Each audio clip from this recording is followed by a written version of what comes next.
عظمت قرآن۔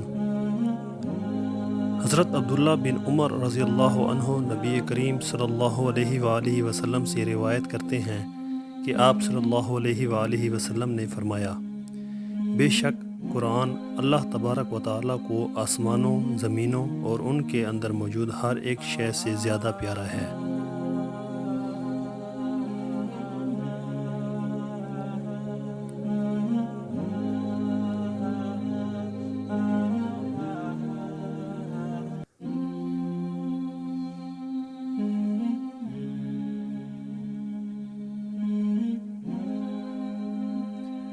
قرآن مجید کو یاد رکھنے کا نسخہ۔ حضرت ابو موسیٰ اشعری رضی اللہ عنہ سے روایت ہے کہ حضور نبی کریم صلی اللہ علیہ وآلہ وسلم نے ارشاد فرمایا، قرآن مجید پڑھتے پڑھاتے سنتے سناتے رہا کرو، قسم اس ذات کی جس کے قبضہ قدرت میں محمد صلی اللہ علیہ وآلہ وسلم کی جان ہے،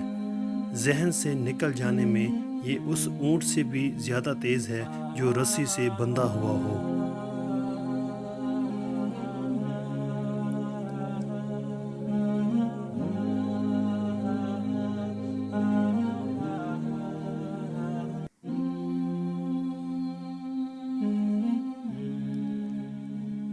جنت میں صاحب قرآن کی شان۔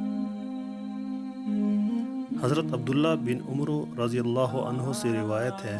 کہ حضور نبی کریم صلی اللہ علیہ وآلہ وسلم نے ارشاد فرمایا، قرآن مجید پڑھنے والے سے کہا جائے گا،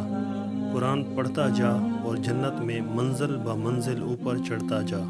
اور یوں ترتیل سے پڑھ جیسے تو دنیا میں ترتیل کیا کرتا تھا، تیرا ٹھکانہ جنت میں وہاں پر ہوگا جہاں تو آخری آیت کی تلاوت کرے گا۔